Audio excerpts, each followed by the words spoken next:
Welcome to another episode of the Kidney Corner. Today we have a very special guest, Brian Gangnier. Welcome. Thank you for having me, Chris. My pleasure.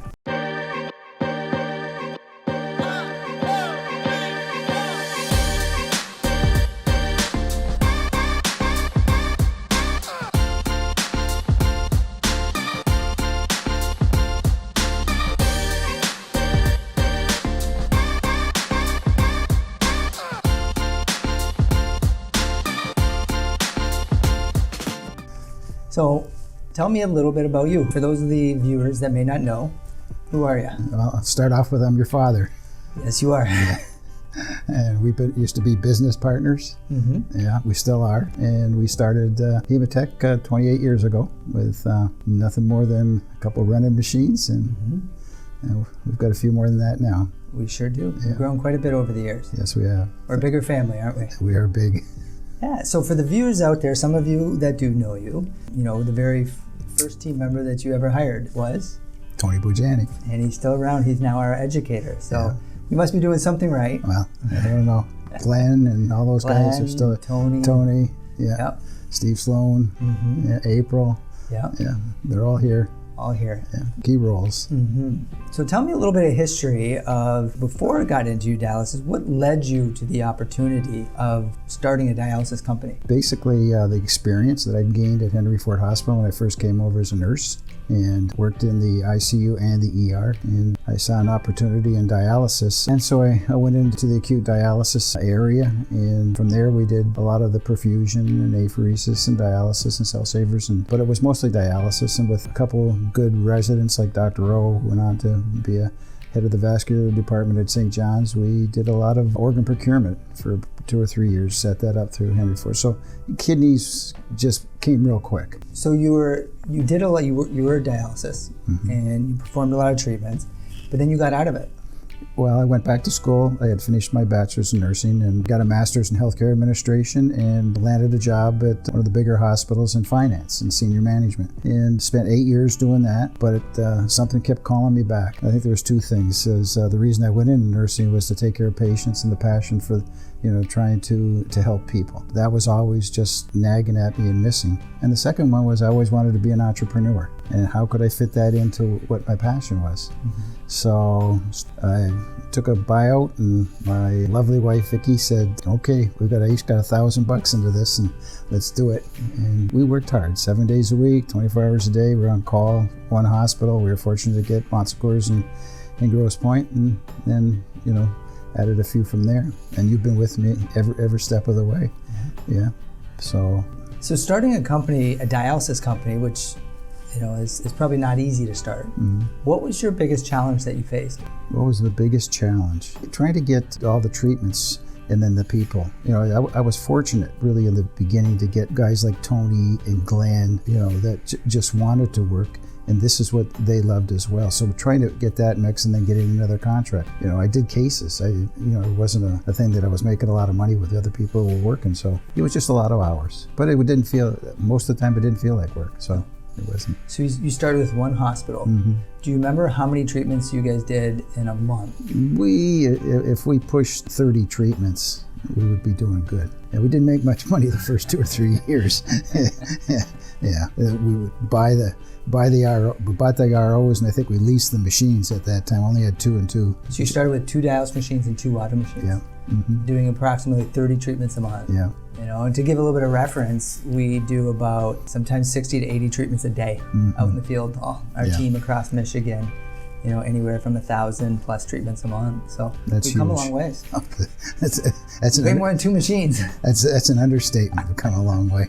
Yeah, we had a good group of people, and we were fortunate to have good support mechanisms, with some physicians, like Bob Provenzano, that he really did mentor me as far as taking care of these patients and how to take care of them. So who's Bob Provenzano for those? Bob was a nephrologist from St. Clair Specialty, and he didn't welcome us in the beginning, but I understood that. But once he got to know us, that we really were sincere about taking care of patients, and he really did work with us every step of the way to make sure we did the right things for these patients and that they had the best of care. And I owe him a debt of gratitude for that. He was your medical director for many years. Right. Yeah, that's the funny part. Yeah, and then tell him the story about him and then passing the torch and so forth. And then his son was Christopher was like you. His son was a dialysis tech, and he went through medical school and became a nephrologist. Mm-hmm. And then Bob stepped down as my medical director, and Chris, his son, took over your position as medical director, and he is still there today. Yeah. So you talk about consistency of care. Mm-hmm. Yeah, it's incredible journey. Couldn't be happier to where it's at now. Every time anybody asks me, I says, I started the business. I don't really participate that much. I'm on the board, but my 3 sons are all running it and doing a fine job. I wouldn't say you don't participate. I can recall in Hurley and Kalamazoo when we started Borges, we both had mop handles in our mop buckets and handles, and we were cleaning. I think you participate quite a bit. We've been mopping in every hospital. That's you got to set the example from the beginning. We do, don't we? Yeah, we do. So tell me something that was the most rewarding part of Hema-Tec for you. I think to see where it is now, and all the staff that are still here that have been with us 20 plus years, and all of the 100 and some odd families that we do employ, on all the thousands of patients that we've taken care of. But for me individually, I still remember individual patients that were critical patients and doing CRRT for hours on end from car accidents and stage renal disease, and just the satisfaction of taking care of those patients was probably the biggest thing. I'd go home exhausted, but I felt good at the end of the day. Yeah. I loved it. So what would you say is the best lesson you've learned in starting your own business, being an entrepreneur in the medical field? You have to be a people person. Yeah, there's no way around it. Can't be standoffish. You gotta humble yourself. You have to work with people, and you just don't quit. I've been fortunate to have you at my side all the way, Stephen, and then Paul. It's truly a family business, second generation all the way. Yeah, I'm looking forward to see where it goes. No, I like that. So do you have any words of wisdom for new team members coming to our team, or for existing team members?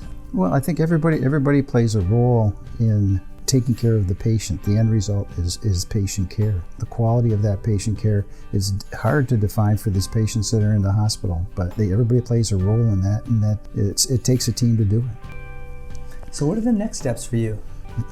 Get my handicap down a little more in golf, and we're going to travel. We do traveling. Yeah. Got a golf cruise coming up next year to Ireland and Scotland and that. Nice. And one to the Mediterranean to Greece. And back. You're going to come back for our new starts, our new hospitals kicks off? Always. I think the team enjoys it. Well, I really enjoy it, and I'm glad to be invited. Yeah. But it's been a great journey. Yeah. Mm-hmm. Great. Is there any piece of information or any question I didn't ask you that you want the team to know? Nothing's easy. There's a lot of up and down, but you stay family focused and you stay looking after the patients. I mean, Mom and I are both nurses. That's where we started. You guys were in the fire department with paramedics. Healthcare is in our family DNA. Healthcare and entrepreneurship. Entrepreneurship too. Yeah, my father was a small business guy. Yeah. Your mother? Yeah, my mother. She had a bridal boutique. That's true. Yeah, you got a good. Your brother? Yeah, my brother's, carpenter? Carpenter construction company, yeah. So it is in our DNA. No, I appreciate that. I appreciate you coming on today and joining us and telling the team out in the field of a little bit about you and where you came from and the struggles that you had. Yeah. I remember as a kid, growing up, Dad was gone sometimes. Mm-hmm. It was a little bit later in life that you started the business, wasn't it? Yeah, I was in my 40s. It would have been nice to do it in your 20s when you got the energy. But that's a big risk to have when you got a family, 2 kids, 3 kids to support at that time, a wife, and to kind of take that jump to leave probably a cushy, nice administration job, nice, to take a risk of starting a business. Are you happy you made that risk and that choice? There's no question about it. Yeah. No. Yeah. Something pulls at you, and you've got to follow it. And I see a lot of people here that are going back to school. And we really push that. That's always been a big part of how can we help our staff become better. Because once they're happy and they're better at their jobs, and the patients are the ones that reap those benefits. So, and you guys have done a good job of getting them through that program that we have. So. Yeah, we have a lot of technicians that are currently going through. Yeah.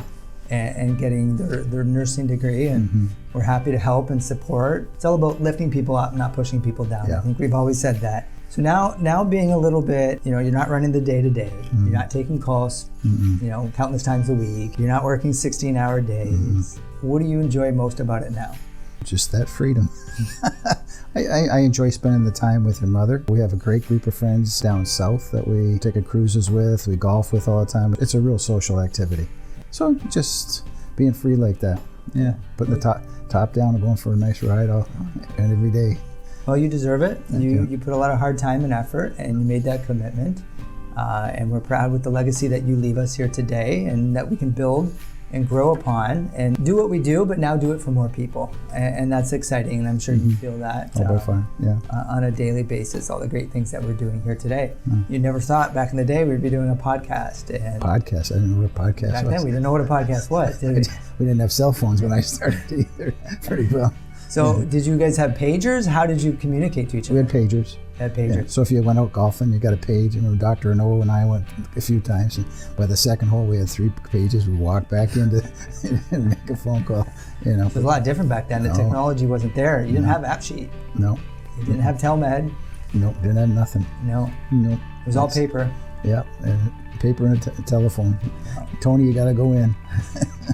Yeah, it was, but it was good. I've been part of the progressive thing with computers and pagers and telemed and all that. So I think it's made our systems better, more efficient.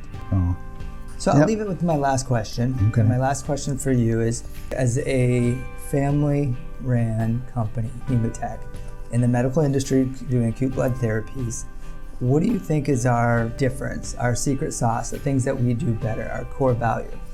We're in touch with our team members. I think just knowing each and every one of them and talking to the people here, constantly, that they are in touch. They know what goes on in their lives. They need a car, they need a house placement, they need a mortgage to sign for. It's just the same way you would take care of your family. You're doing it here. You keep in touch. You keep your hands on. You're not away from it. I'm very proud of you. Thank you. I appreciate it. Well, you deserve it. I was given a good torch. Yeah. Well, thank you. Well, thank you again. Thank you, everybody, for joining us today. For those of you that have any questions, feel free to send them in. We would love to answer some questions or ideas of additional podcasts. Again, thank you for your time today, Dad. Thank you. I appreciate it. And we look forward to keep doing amazing things here at Hema-Tec. Thanks for inviting me. Thank you. Thank you. You're welcome. I love you.